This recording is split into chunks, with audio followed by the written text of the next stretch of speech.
Halo, Assalamualaikum warahmatullahi wabarakatuh. Perkenalkan, nama saya Aprilia Cahaya Pratiwi, kelas 1 HSC, nomor induk mahasiswa 2141103011139.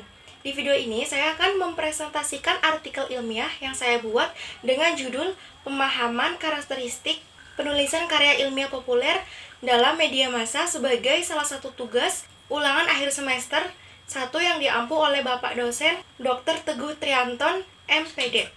Langsung saja saya akan memulai presentasinya dan saya harap bisa dimengerti dan dapat mudah dipahami. Pemahaman karakteristik penulisan karya ilmiah populer dalam media massa.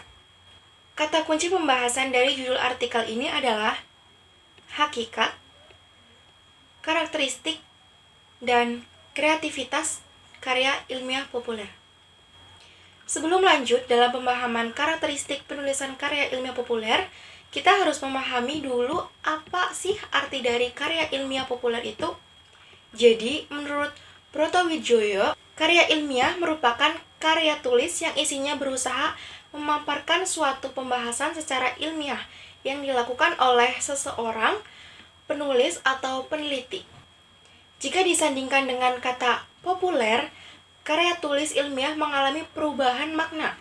Populer dapat diartikan sebagai sesuatu yang sesuai dengan kebutuhan masyarakat saat ini, mudah dipahami banyak orang dengan penggunaan bahasa yang cenderung santai dan mudah dipahami. Jadi, karya tulis ilmiah populer merupakan suatu karya yang ditulis dengan menggunakan bahasa yang populer sehingga mudah dipahami oleh masyarakat. Lanjut, sesuai poin pertama, ada hakikat menulis karya ilmiah populer. Hakikat karya ilmiah mencakup pengertian seperti yang sudah dijelaskan tadi. Dalam pandangan Imron, karya tulis ilmiah populer disebut juga dengan opini. Artinya, pandangan ilmiah seseorang tentang suatu masalah yang bisa dipertanggungjawabkan berdasarkan dalil-dalil ilmiah yang disajikan dalam bahasa yang lebih populer agar bisa dimengerti oleh berbagai kalangan. Jadi, tulisan ilmiah populer ini memperhatikan fakta dan keilmiahannya yang lebih menekankan pada unsur mendidik yang bersifat objektif. Hasil tulisan tersebut tidak hanya dibaca oleh kalangan akademisi saja, tetapi juga dinikmati oleh masyarakat umum. Berdasarkan definisinya, karya ilmiah populer memiliki manfaat bagi seseorang, di antaranya yang pertama, melatih untuk mengembangkan keterampilan membaca yang efektif. Yang kedua, melatih untuk menggabungkan hasil bacaan dari berbagai sumber. Yang ketiga, mengenalkan dengan kegiatan kepustakaan. Yang keempat, meningkatkan perorganisasi fakta atau data secara jelas dan sistematis. Yang kelima, memperoleh kepuasan intelektual. Yang keenam, memperluas cakrawala ilmu pengetahuan sebagai bahan dasar acuan penelitian pendahuluan untuk penelitian selanjutnya. Selain itu, ada juga dari tujuan dari karya ilmiah populer. Tujuan penulisan karya ilmiah populer tersebut antara lain yang pertama, menyampaikan gagasan kepada masyarakat luas atau kalangan. Tujuan seperti ini pada umumnya berkaitan dengan karya ilmiah yang berupa artikel yang dimuat dalam berbagai media massa. Yang kedua, memenuhi tugas yang diberikan sebagai persyaratan dalam studi.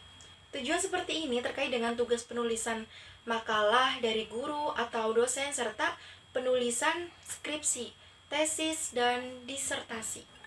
Yang ketiga, mendiskusikan gagasan dengan kalangan tertentu dalam sebuah pertemuan ilmiah. Misalnya, karya ilmiah yang disusun untuk satu seminar, simposium, diskusi panel, dan sejenisnya. Yang keempat, mengikuti perlombaan penulisan karya ilmiah populer. Karya ilmiah yang dilombakan ada yang harus sengaja ditulis untuk perlombaan tersebut, namun ada juga yang dapat diambil dari karya ilmiah yang pernah ditulis. Yang kelima, menyebarkan hasil penelitian kepada masyarakat luas atau kalangan tertentu seperti berbagai artikel penelitian yang dibuat dalam berbagai majalah ilmiah. Poin kedua, ada karakteristik dalam menulis karya ilmiah populer. Sebelum lanjut ke karakteristik, kita baiknya mengenal dulu jenis dari tulisan ilmiah. Jadi, karya tulis terbagi menjadi 3 jenis. Yang pertama, ada karya tulis ilmiah. Contoh karya tulis ilmiah yaitu ada skripsi, makalah, tesis, kertas kerja, dan disertasi. Yang kedua ada karya tulis non-ilmiah. Karya tulis non-ilmiah adalah karangan yang menyajikan fakta pribadi tentang pengetahuan dan pengalaman dalam kehidupan sehari-hari.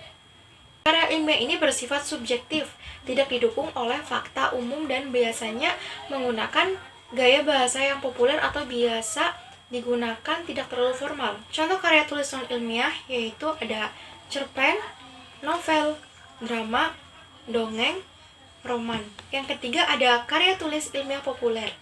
Karya tulis ilmiah populer merupakan suatu karya yang ditulis dengan menggunakan bahasa yang populer. Contoh dari karya tulis ilmiah populer yaitu antara lain ada resensi buku, editorial atau mirip seperti opini resmi, dan artikel. Lanjut ke karakteristik karya ilmiah, di antaranya mencakup struktur, penyajian, sikap penulis, dan bahasa. Kita lanjutkan struktur. Untuk struktur, tulisan ilmiah populer pun mencakup ringkas dan padat. Strukturnya terdiri dari 4 bagian. Yang pertama ada judul sebagai judul teks. Judul teks populer harus mencerminkan isi teks. Namun ciri khas judul teks populer adalah lebih sederhana, komunikatif, dan menarik. Yang kedua ada pendahuluan. Bagian ini menjelaskan dengan jelas dan padat mengenai topik yang dibahas. Yang ketiga ada badan atau isi. Sementara itu badan atau isi mengenai pandangan dan analisis penulis tentang topik yang dibahas. Badan atau isi teks populer tidak sedetail seperti karya tulis ilmiah yang lainnya. Bagian terakhir ada penutup yang isinya adalah kesimpulan penulis atas topik yang dianalisisnya. Lanjut ke jenis penyajian. Dalam jenis penyajian karya ilmiah populer pada media massa terbagi menjadi 3. Yang pertama ada penyajian deskriptif naratif, yang hanya menggambarkan suatu pengetahuan sebagai kumpulan fakta. Contohnya antara lain uraian berbagai jenis ikan di laut, tulisan ilmu di koran, majalah wanita, majalah keterampilan, dan lain sebagainya. Yang kedua ada penyajian deskriptif ekspositioris, yang menyuguhkan kepuasan tulisan yang lebih mendalam, yang berisi tentang penjelasan yang berkenaan dengan mengapa dan bagaimana yang ditemukan pada majalah Intisari, Tempo, Trubus. Yang ketiga ada penyajian deskriptif argumentatif. Jenis ini sama dengan penyajian deskriptif yang kedua. Pada penyajian ini cuma ditambah pada masalah-masalahnya, bagaimana dengan apa yang berkaitan dengan masalahnya tersebut dan bagaimana penyelesaiannya. Sikap yang harus ada dalam pembuatan ini. Lanjut, poin yang terakhir ada kreativitas dalam menulis karya tulis ilmiah populer.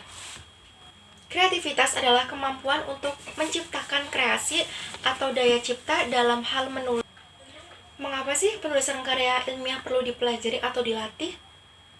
Kaidah-kaidah dalam menulis karya ilmiah tidak hanya cukup dipahami, tetapi harus diterapkan dengan adanya perkembangan dan kemajuan yang merupakan layanan dari ilmu yang bersangkutan kepada masyarakat untuk menambah kreativitas dalam penulisan karya ilmiah.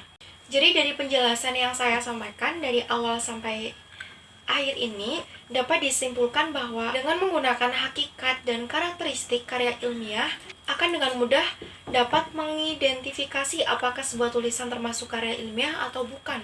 Di samping itu, ini juga sebagai bekal penguasaan akan yang akan memandu penulisan karya ilmiah.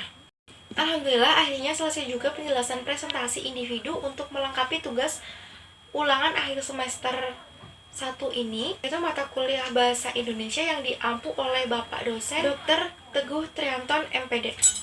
Mohon maaf jika dalam memberikan penjelasan banyak tutur kata yang kurang jelas dan kurang pantas. Terima kasih dari saya. Wassalamualaikum warahmatullahi wabarakatuh.